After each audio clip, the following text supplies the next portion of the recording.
Anissa Coy here with Fire Health Education and this week's Ask Anissa video column.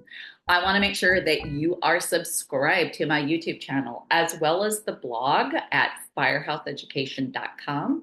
Put in your email address and your name and click subscribe. Promise we won't spam you, but we'll send you lots and lots of goodies and free education that we put out there in the industry. Okay, so today what I want to talk to you about is we're still having a lot of discussion right now about wildfires, everything wildfire. And as you all, I'm sure, are aware of the in the early part of 2025 when poor California caught on fire and burned all over. And there was a ton of devastation there. Now, actually, as of the recording of this video in March of 25, Myrtle Beach is on fire as well right now. So the LA fires are contained at this point, but a lot of lives were lost, a lot of homes burnt completely to the ground, and literally tens of thousands of people affected. And so what we've seen is an incredible pour out in our community, the restoration and decontamination industry, people showing up and helping the fire victims. And I just want to say, you all make me very proud to be part of this industry. So what I want to talk to you about is one of the big things that people ask me all of the time, and that is about responding to a cat loss, wildfire scenario like this. And how do you take care of and compensate and treat your team?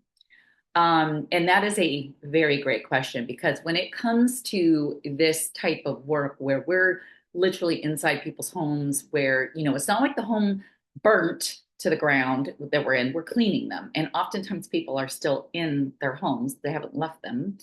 And so it's very invasive, especially when we show up and we're bringing this big crew and we come in and do the decontamination process. But it's also, work that has to happen like very quickly as well. Like we got to get on this, and we want to, when we start cleaning a structure and decontaminating, and especially when it's a clean place, like we got to get on it and get it done. And get people back in their homes. And so that's a lot of pressure and a lot of stress on your team. So to begin with, the first thing I want you to do is start at home before you ever respond, especially if you're going out of state to respond to something like this, and have a conversation with your team. Make sure that your team is very well aware of what it is that you're going to go to do, which is work a lot and work a lot of long hours and potentially 7 days a week for a while.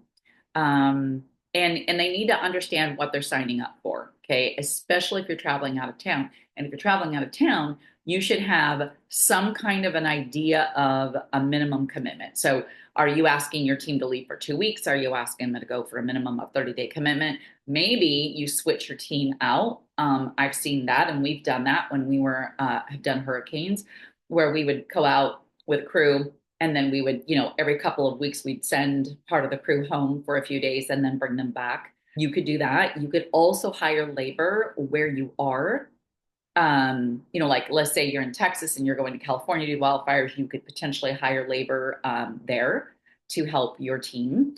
But you really have to be very, very clear what the expectations are. And you also need to know that you have a way to take care of them, meaning hotel.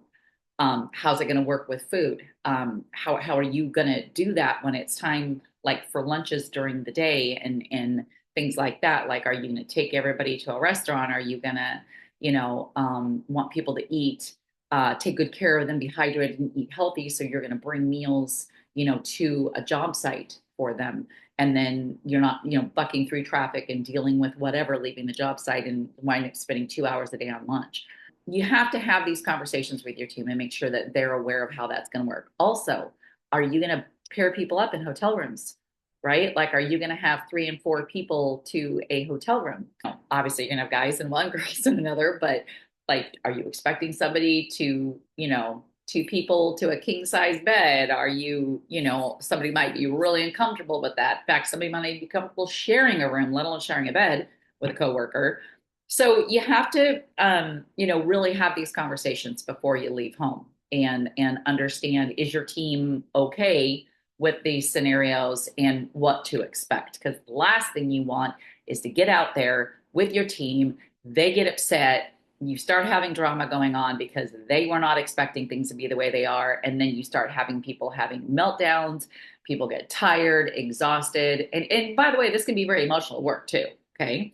So you just really have to make sure that your team is very clear on what you're going to go do, how long you're going to be there, what the living arrangements are going to be, and what the work day is going to look like. Now, you might say, Anissa, I don't know all that. I get that. Okay. Once you've responded to cat loss, you're gonna know some of these things will be pretty, pretty basic. I mean, every scenario is a little different, right? I mean, we've had to drive 2 hours away from the epicenter area of that we're working the claims in a cat loss because there was no hotels near or restaurants to feed our crew. So things like that, right? Where you might be 10 minutes away from the neighborhood that you're cleaning. I'm not sure. So you need to try your best to educate yourself and make sure you're aware of what the circumstances can look like so that you can help your team. All right. But it is imperative that your team be prepared to go and again work long days. It's hard work. It's very rewarding work. But you also need to decide, how are you going to compensate your team? Are you, is overtime going to be more than this many hours in a day? Is it 40 hours in a week? Is it you work 10 on, 3 off? Like how are you going to work that? Are you going to pay them the normal rate that they normally make? Or are you going to give them a higher, cat loss rate? I've seen restoration companies do that. So you just have to really have a plan, I guess, is the biggest thing, and know that you can show up with your team because obviously if you've got all the equipment, trucks, trailers, and all the things, and you get the jobs, but you don't have crew to do the work, kind of not going to work out for you very well. Okay. So be sure that you and your team have this conversation of expectations so that everybody's on the same page. All right.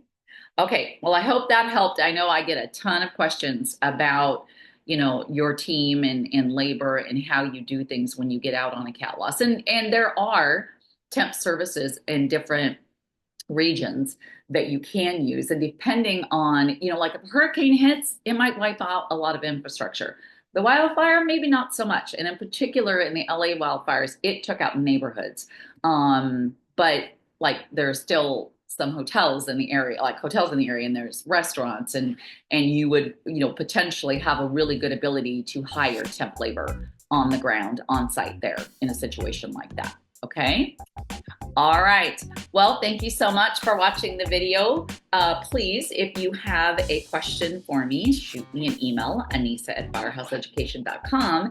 And in the subject line, put Ask Anissa. And if you do that and send me your questions, I just might feature you on next week's Ask Anissa video column.